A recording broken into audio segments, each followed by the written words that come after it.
अस्सलाम वालेकुम भाई, मेरा नाम नाजिया है और शेखपुर च मैं रहनी हाँ। आया है घर इत्थे ला के बैठी हुई हाँ। एक साल तो गुर्दे फेल हो गए ने। मैं हफ्ते च 2 दफ़ा डायलिसिस करवानी हाँ ते वो पूरा पानी नहीं कढ़दे। 2 घंटे का डायलिसिस करते ने मेरा।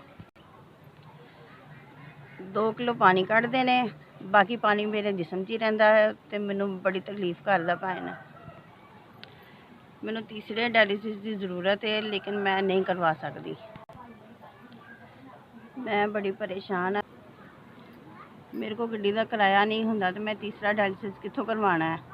मैं परेशान हाँ, बहुत ज़्यादा परेशान हाँ, बहुत ही ज़्यादा परेशान हाँ। ਇਹਦੇ ਤੀਸਰੇ ਡਾਇਲਿਸਿਸ ਦੀ ਵਜ੍ਹਾ ਤੋਂ ਮੈਂ ਆ ਛੋਟਾ ਜਿਹਾ ਇਹਨੂੰ ਸਿਸਟਮ ਬਣਾ ਕੇ ਦਿੱਤਾ ਸੀ ਕੋਈ 2500 ਦਾ ਕਿ ਚਲੋ ਇਹਦੇ ਕੋਈ ਬਚਤ ਆ ਜਾਏਗੀ ਤੇ ਕੋਈ ਘਰ ਦਾ ਹਾਲਾਤ ਬਿਹਤਰ ਹੋ ਜਾਣਗੇ। ਲੇਕਿਨ ਮੈਨੂੰ ਨਹੀਂ ਲੱਗਦਾ ਕਿਸੇ 'ਚ ਚਵਾਨੀ, ਕਿਸੇ 'ਚ ਥੇਲੀ, ਕਿਸੇ 'ਚ ਰੁਪਈਆ। ਇਹ ਚਵਾਨੀਆਂ ਥੇਲੀਆਂ ਰੁਪਈਏ ਵਾਲੇ ਕਾਰੋਬਾਰ ਨੇ ਸਰ ਜੀ। ਥੋੜ੍ਹਾ ਜਿਹਾ ਕੰਮ ਹੈ ਇਹ ਮੇਰੀ ਸਮਝ 'ਚੋਂ ਤੇ ਇਹਦੀ ਸਮਝ 'ਚੋਂ ਬਾਹਰ। ਮੈਂ ਇਹਨੂੰ ਇਹ ਸੌਦਾ ਲੈ ਕੇ ਨਾ ਪਾ ਕੇ ਤੇ ਇਹਨੂੰ ਮੈਂ ਮੁਸੀਬਤ 'ਚ ਪਾ ਬੈਠਾ। ਅੱਲਾ ਮੀਆਂ ਅੱਗੇ ਮੇਰੀ ਦਰਖਾਸਤ ਹੈ कि या अल्लाह पाक मैनू इस बीमारी चो कढ़, किसी दे सदके मेरी ये परेशानी दूर कर।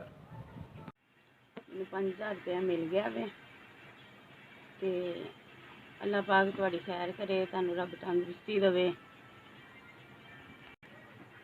मैनू जिन्ने भी भेजे ने अल्लाह पाक उन्होंने सेहत दे, तंदुरुस्ती दे। दुखी भैन दियां दुआवां अल्लाह पाक इन्हां दी भी खैर करे, अल्लाह पाक रिज़्क़ इजाफा करे, अल्लाह पाक इन्हां नूं बहुत ज़्यादा दवे। अल्लाह पाक इन्ना क दवे कि किसी चीज़ तो थोड़ के ना बैन दवे, इन्हां नूं दवे। और